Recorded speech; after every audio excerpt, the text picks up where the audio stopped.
Assalamualaikum warahmatullahi wabarakatuh. Kami dari kelompok 6. Di sini ada pemateri pertama yaitu Ahmad Hayatami dan yang kedua ada Neng Dina Fitriani dan yang ketiga Siti Wadatul Aslamiyah dan yang terakhir atau pemateri keempat ada Nabila Listiana Yulfa. Di sini tujuan kami membuat video ini salah satunya untuk memenuhi salah satu tugas dari mata kuliah Teknologi Pendidikan di mata kuliah kami yang diampu oleh Bapak Budiman MPD. Judul materi yang akan kami sajikan dalam video ini yaitu memahami nilai-nilai teknologi pendidikan dan penerapannya pada pendidikan agama Islam.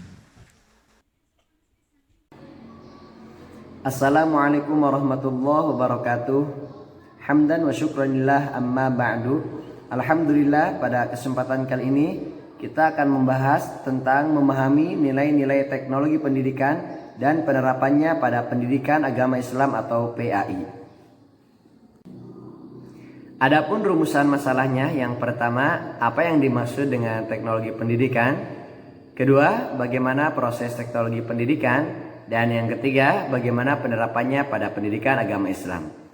Adapun tujuannya, yang pertama untuk mengetahui apa yang dimaksud dengan teknologi pendidikan. Kedua, untuk mengetahui bagaimana proses teknologi pendidikan. Dan yang ketiga, untuk mengetahui bagaimana penerapannya pada pendidikan agama Islam. Baik, kita langsung saja menuju pembahasan. Pembahasan yang pertama adalah teknologi atau pengertian dari teknologi. Yang mana teknologi dalam interpretasi yang paling umum adalah penerapan pengetahuan untuk tujuan praktis. Sebagaimana dikatakan para ahli sangat banyak sekali, namun diantaranya diambil dari Galbraith yang mengatakan bahwa teknologi adalah penerapan sistematis ilmu atau pengetahuan terorganisir lainnya untuk tugas-tugas praktis.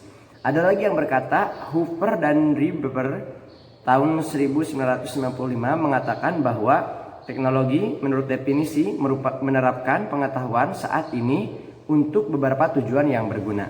Oleh karena itu, teknologi menggunakan pengetahuan berkembang baik sekitar dapur atau ruang kelas untuk beradaptasi dan memperbaiki sistem yang pengetahuannya berlaku seperti dapur microwave oven atau komputasi pendidikan. Sebagian besar interpretasi umum fokus teknologi pada produk fisik yang dihasilkan dari penelitian teknologi dan pengembangan, seperti perangkat keras dan perangkat lunak, komputer, rekaman video, dan perangkat komunikasi genggam lainnya, satelit, penerima satelit, dan sejenisnya.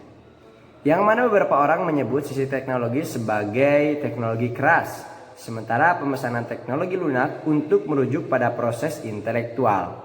Menerapkan proses intelektual untuk mencapai tujuan pendidikan. Tempat-tempat untuk proses teknologi pendidikan biasanya meliputi rutinitas guru, kemudian perencanaan, operasi desain instruksional, proyek pengembangan kurikulum, pembelajaran administrasi sumber daya, dan strategi pemanfaatan media. Baik, bagian kedua ada pengertian proses. Yang mana proses dilambangkan di sini sebagai sebuah tindakan atau prosedur atau fungsi yang mengarah kepada hasil. Yang mana sebuah proses biasanya menghasilkan salah satu dari dua jenis hasil. Yang pertama adalah produk atau yang kedua adalah proses lainnya. Yang mana proses sebagai sebuah konsep dapat didefinisikan sebagai serangkaian kegiatan yang diarahkan menuju hasil yang diinginkan. Hasilnya bisa berwujud atau tidak berwujud. Itulah yang dimaksud dengan sebuah proses. Dengan demikian, sebenarnya pendidikan adalah wadah untuk mencerdaskan bangsa, mengembangkan masyarakat dalam berbagai dimensinya. Pengembangan nilai, sikap, keterampilan antara peserta didik dan masyarakat menunjukkan adanya kaitan fungsional antara pendidikan dan tuntutan ke arah perubahan yang dimaksud. Ya, yang mana proses dapat terjadi secara alami, seperti proses yang terlibat dalam pencernaan makanan dan konversi makanan yang menjadi energi. Fungsi dari organisme manusia tergantung pada banyak alam, proses bawaan, termasuk mereka yang terlibat dalam berpikir, belajar, berkomunikasi, perasaan, serta bertahan hidup. Yang mana manusia juga menemukan proses untuk mencapai tujuan mereka lebih efisien dan lebih efektif. Bahkan berburu, memasak, dan melestarikan makanan dan migrasi memerlukan prosedur yang dibuat yang berkembang dengan pengalaman. Sebagai bagian dari kebudayaan, pendidikan sebenarnya lebih memusatkan diri pada proses pembelajaran yang mana guna untuk membantu anak didik menggali, menemukan, mempelajari, dan menghayati nilai-nilai yang baik yang berguna bagi dirinya, masyarakat, dan negara sebagai keseluruhan.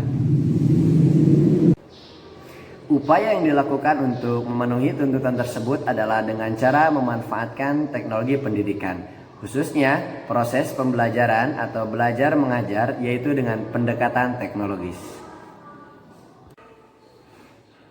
Proses buatan manusia yang secara sistematis menerapkan pengetahuan ilmiah dapat dilihat sebagai proses teknologi. Ada banyak proses teknologi yang non-edukasional, termasuk misalnya yang ditemukan dalam komunikasi massa seperti jaringan, komputer, transportasi, dan produksi energi. Di sini saya akan sedikit menjelaskan materi dari kelompok saya yang berjudul Memahami Nilai-nilai Teknologi Pendidikan dan pengaruhnya pada pendidikan agama Islam. Di sini saya akan sedikit menjelaskan tentang pengertian teknologi dan proses teknologi pendidikan. Pengertian teknologi pendidikan adalah studi dan etika praktek untuk memfasilitasi pembelajaran dan meningkatkan kinerja dengan menciptakan, menggunakan, dan mengolah proses teknologi yang tepat. Istilah yang digunakan dalam bahasa Inggris ialah instructional technology atau education technology yang mengutamakan media komunikasi yang berkembang secara pesat yang dapat dimanfaatkan dalam pendidikan. Alat-alat teknologi ini tak lazim disebut dengan hardware dan software. Association for Education Communication and Technology 1980 mendefinisikan teknologi pendidikan sebagai suatu proses kompleks yang terintegrasi meliputi manusia, prosedur, ide, dan peralatan dan organisasi untuk menganalisis masalah yang menyangkut semua aspek belajar. Teknologi pendidikan secara umum diartikan sebagai media yang lahir dari revolusi teknologi komunikasi yang dapat digunakan untuk tujuan-tujuan pengajaran, di samping guru, buku, dan papan tulis. Teknologi pendidikan mengharuskan guru merumuskan tujuan yang jelas dan memikirkan metode yang dianggap paling efektif untuk mencapai tujuannya. Metode teknologi pendidikan merupakan usaha yang sungguh-sungguh untuk memperbaiki metode belajar dengan menggunakan prinsip-prinsip ilmiah yang membuktikan keberhasilannya dalam bidang-bidang lainnya. Proses teknologi pendidikan. Jika kita berbicara tentang proses teknologi pendidikan, maka kita akan berbicara tentang serangkaian tindakan, prosedur, atau fungsi dari teknologi yang digunakan yang mengarah ke hasil atau tujuan dari pendidikan. Ada yang menafsirkan bahwa teknologi pendidikan sebagai suatu cara dalam proses mengajar yang menggunakan alat-alat teknik modern yang sebenarnya dihasilkan proses mengajar yang menggunakan alat-alat teknik modern yang sebenarnya dihasilkan bukan khusus untuk pendidikan, akan tetapi dapat dimanfaatkan dalam pendidikan. Contohnya seperti radio, televisi, komputer, dan lain sebagainya. Yang merupakan inti teknologi pendidikan adalah programnya. Alat teknologi pendidikan dapat mengubah peranan guru, namun peran guru tidak akan dapat ditiadakan dan akan selalu diperlukan. Asosiasi untuk Komunikasi Pendidikan dan Teknologi mengasumsikan bahwa pendidikan adalah suatu proses. Teknologi dapat memfasilitasi proses pendidikan dan lingkungan belajar yang disengaja yang kompleks.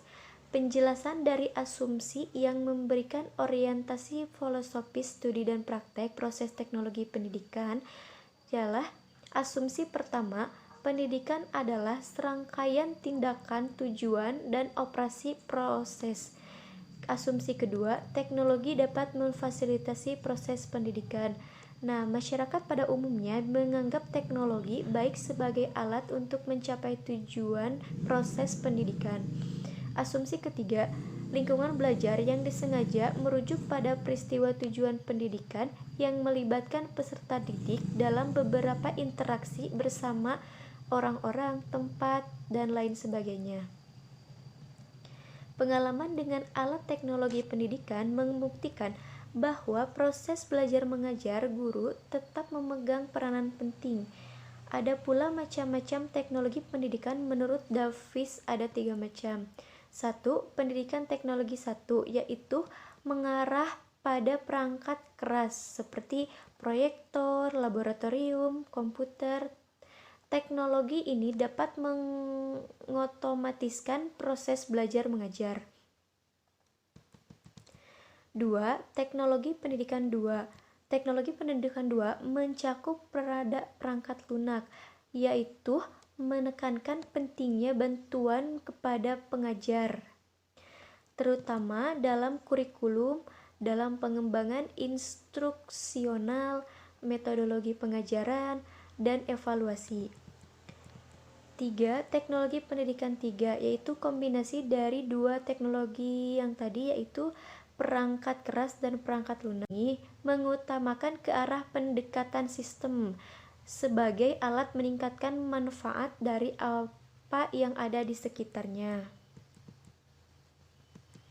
Ada pula Marius mengemukakan teknologi pendidikan dapat didefinisikan kemampuannya dengan 2 cara, yaitu dengan melakukan pengkajian empirik dan dengan melakukan analisis konseptual. Selanjutnya, The National Task Force on Education Technology melaporkan hasil pengkajiannya tentang kegunaan teknologi pendidikan ialah 1. Mengembangkan pengetahuan dan keterampilan dasar yang efisien dari cara-cara konvensional. Yang kedua, mengajarkan konsep dan keterampilan penalaran pada tingkat tinggi yang sulit dikembangkan tanpa bantuan teknologi. Yang ketiga, mengembangkan pemahaman teknologi informasi serta kegunaan bagi masyarakat dan dunia kerja. Yang keempat, memungkinkan guru untuk mengolah lingkungan belajar, di mana belajar direncanakan untuk memenuhi kebutuhan dan kemampuan masing-masing siswa itu sendiri. Yang terakhir atau yang kelima, mengembangkan keterampilan dalam menggunakan komputer dan teknologi lainnya yang berkaitan dengan teknologi pendidikan itu sendiri. Terima kasih, sekian dari saya. Wassalamualaikum warahmatullahi wabarakatuh. Penerapan pada pendidikan agama Islam.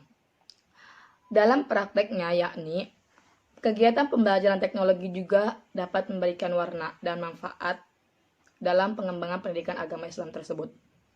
Karena banyak varian yang digunakan, baik berupa teori belajar, memilih kurikulum, memilih media, dan sebagainya.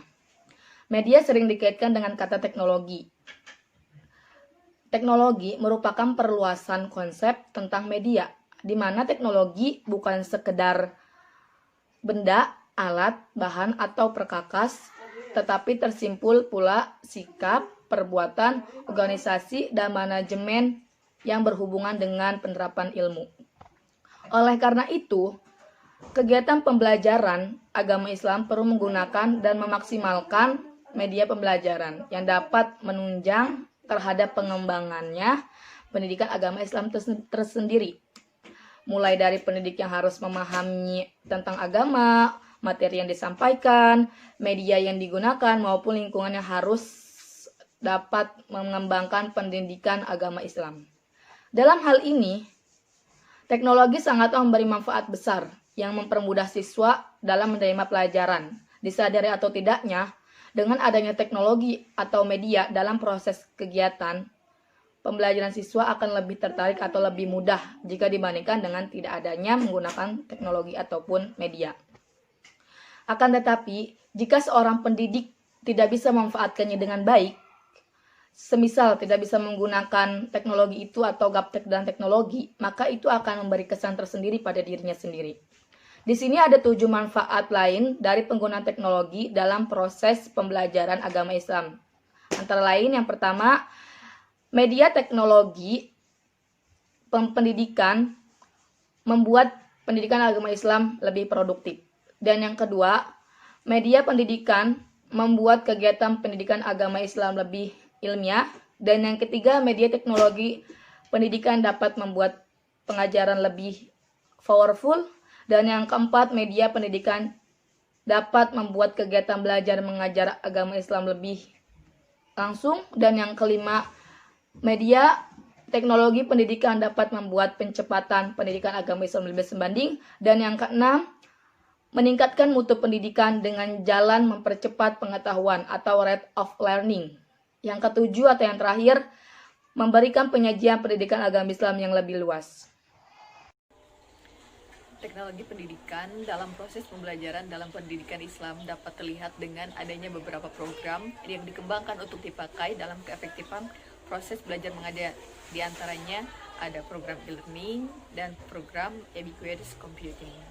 Yang satu ada e-learning. Pengertian istilah e-learning menurut buku TIK oleh Munir, huruf E pada kata e-learning berarti elektronik yang kerap disepadankan dengan kata virtual atau maya atau juga distance yang berarti jarak.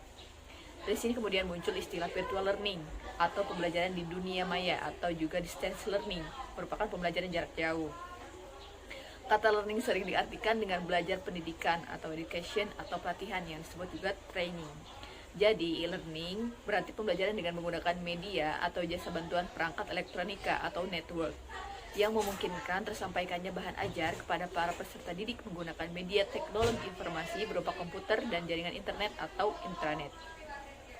Singkat kata, e-learning adalah proses learning atau pembelajaran menggunakan atau memanfaatkan TIK sebagai tools.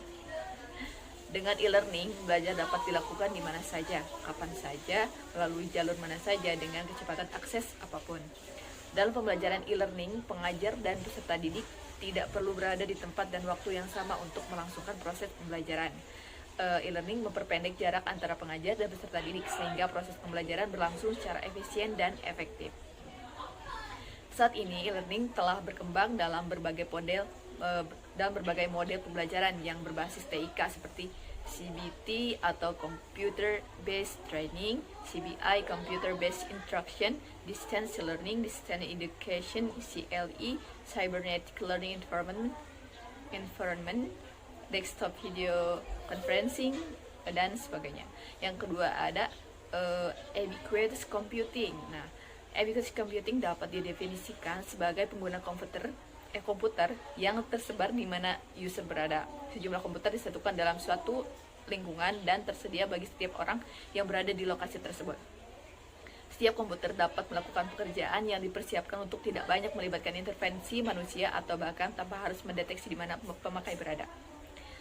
Ide ubiquitous computing pertama kali disampaikan oleh Mark Weiser di laboratorium komputer, yang membayangkan komputer dipasangkan di dinding, di permukaan meja, di setiap benda sehingga seorang dapat berkomunikasi dengan ratusan komputer pada saat yang sama. Setiap komputer secara tersembunyi diletakkan di lingkungan dan dihubungkan secara nirkabel. Buxton menyatakan bahwa ubiquitous computing mempunyai karakteristik utama, yaitu yang pertama ada ubiquit, yaitu interaksi tidak dilakukan oleh suatu saluran melalui satu workstation. Akses ke komputer dapat dilakukan di mana saja. Sebagai contoh, di suatu kantor ada puluhan komputer, layar display dan sebagainya dengan ukuran bervariasi mulai dari tombol seukuran jam tangan, pen sebesar notebook sampai papan informasi sebesar papan tulis yang semuanya terhubung ke satu jaringan. Jaringan nirkabel akan tersedia secara luas untuk mendukung akses bergerak dan akses jarak jauh. Yang kedua ada transparansi. Teknologi ini tidak mengganggu keberadaan pemakai, tidak terlihat dan terintegrasi dalam suatu ekologi yang mencakup perkantoran, perumahan, supermarket, dan sebagainya. Ubiquitous adalah kebalikan dari dunia realitas virtual yang menempatkan manusia dalam dunia yang diciptakan komputer. Ubiquitous computing memaksa komputer eksis di dunia manusia. Belajar dengan ubiquitous computing. Perangkat komputer baru yang kecil, portable, mobile, dan murah. Diperkirakan akan menggantikan komputer desktop. Dengan adanya perangkat baru ini, murid akan lebih mudah membawa perangkat informasi personal ke lapangan untuk membantu mengerjakan tugas dan bisa dibawa pulang juga. Selain itu, murid juga bisa meningkatkan kolaborasi dan memudahkan penggunaan tanpa dibatasi lokasi. Lalu hubungan antara e-learning dan ubiquitous computing. Seperti yang dapat kita baca di atas, baik e-learning maupun ubiquitous computing memiliki fungsi yang mirip, yaitu mempermudah proses pembelajaran. Ya, intinya untuk mempermudah proses pembelajaran. Hal ini terlihat dari adanya kuliah online, audio conferencing, video broadcasting, dan video conferencing, di mana mahasiswa dan dosen berada di negara yang berbeda dan di benua yang berbeda. Mahasiswa tidak perlu lagi meninggalkan tanah airnya untuk mengikuti kuliah dari universitas yang ditujunya. Lalu, kesimpulan dari materi kami yaitu dari uraian dalam analisa permasalahan tadi dapat disimpulkan bahwa perkembangan teknologi modern atau teknologi informasi memacu suatu cara baru dalam kehidupan. Dari kehidupan dimulai sampai dengan berakhir. Kehidupan seperti ini dikenal dengan e-life. Artinya kehidupan ini sudah dipengaruhi oleh berbagai kebutuhan secara elektronik. Banyak yang meramalkan bahwa pendidikan masa mendatang akan bersifat low-waste atau fleksibel, terbuka dan dapat diakses oleh siapapun yang juga memerlukan tanpa pandang faktor jenis, usia, maupun pengalaman pendidikan sebelumnya. Pendidikan mendatang akan lebih ditentukan informasi interaktif seperti CD-ROM multimedia dalam pendidikan secara bertahap menggantikan TV dan video.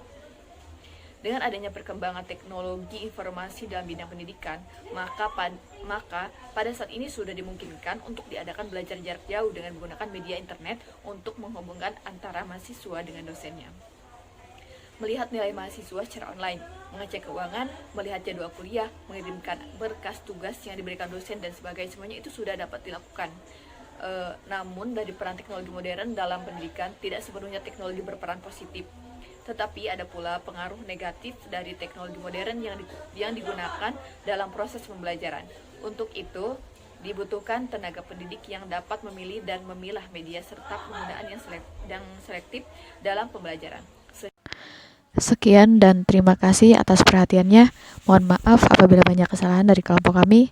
Wassalamualaikum warahmatullahi wabarakatuh.